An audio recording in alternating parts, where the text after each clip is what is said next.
ازيكم يا حبايبي؟ عاملين ايه؟ يا رب تكونوا بخير. رمضان كريم عليكم جميعا. النهارده هعمل معاكم فتة الشاورما السوري وسمبوسه محشيه فراخ وجبن تحفه جدا. تعالوا بقى نشوف هنعملها ازاي. اول حاجه بقى طبعا هكون مقطعه الفراخ شرايح رفيعه، وهتبلها بقى بفلفل اسود وملح وتوم باودر وبصل باودر وشويه كاري وبهارات فراخ وفص كده من التوم ونص ليمونه، ومعايا بصل متقطع شرايح وفلفل حامي ده اختياري، ومعلقتين من الزبادي. اول حاجه هحط على الطاسه معلقه من الزبده عليها معلقه من الزيت، وهنزل عليها بالفراخ.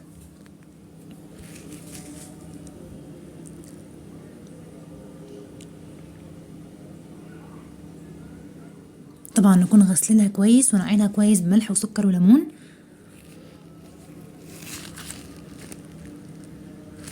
وبعد كده هنزل بالبهارات، وبعد ما الفراخ تاخد لون كده وتدبل معايا بنزل عليها بالبصل والفلفل.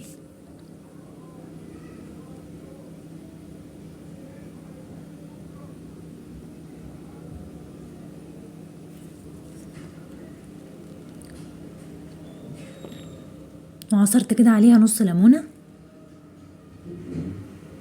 وهحط بقى معلقتين الزبادي، وزي ما قلت لكم بعد كده هحط البصل والفلفل.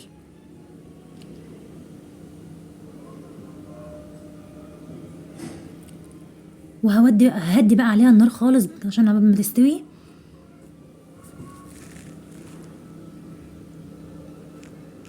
يا جماعه الزبادي مع الفراخ بجد بتدي طعم تحفه ونتيجه تحفه جدا.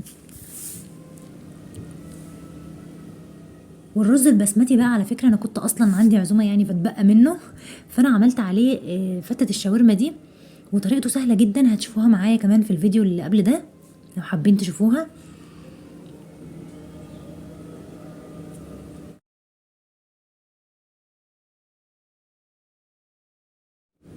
وهي بقى كده كانت استوت معايا.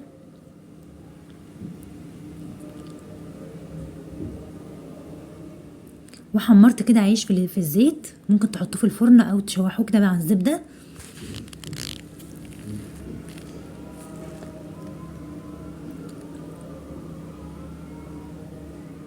وبعد كده بقى هعمل سمبوسه بالجبن والفراخ. خدت كده شويه من الفراخ اللي انا عملتها، يعني حاجات كميه صغيره جدا، وطبعا على حسب ما انتوا عايزين والكميه اللي انتوا هتعملوها. وحطيت جبنه موتزاريلا وجبنه رومي، وحطيت الفراخ اللي انا عملتها معاكم للشاورما، وقطعتها بالمقص كده قطع صغيره. طعمها بجد كان تحفه جدا.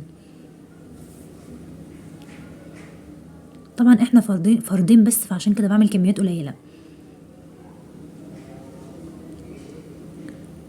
وحشيت بقى السمبوسه بالطريقه اللي هتشوفوها دلوقتي، وهقول لكم كمان طريقه الرز البسمتي عشان لو محدش شاف الفيديو.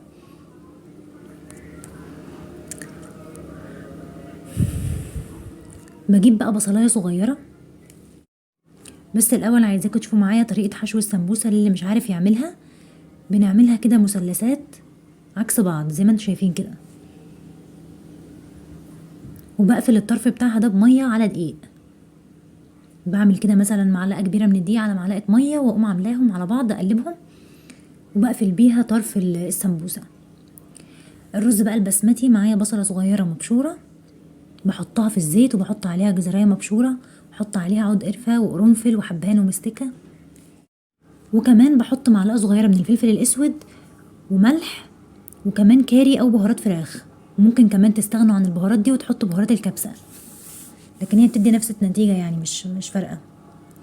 وبعد كده هنزل بالرز واشوحه كويس جدا مع الحاجات دي كلها ومع التوابل. وبعد كده بحط لكل كوبايه رز كوبايه وربع بس من الميه، مش بزود عن كده عشان ما يبقاش معجن، وبيستوي على فكره وبيكون تحفه. وبعد كده في الاخر حطيت في نصه كده لون طعام احمر، وساعة الغرف قلبته كويس مع بعضه كده علشان يدي شكل ايه اللي انتوا شايفينه ده. وهنا بقى قدمت الشاورما بتاعتي بالطريقه دي، بجد تحفه جدا. اتمنى تجربوها وتعجبكم. ما تنسوش بقى لايك للفيديو وسبسكرايب لاول مره يشوف قناتي. اشوفكم في فيديو جديد ان شاء الله.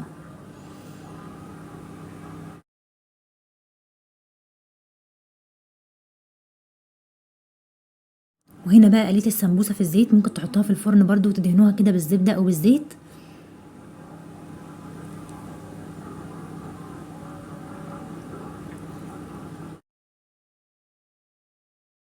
وكمان كنت حطيت الفراخ تحت الشوايه علشان تاخد لون كده،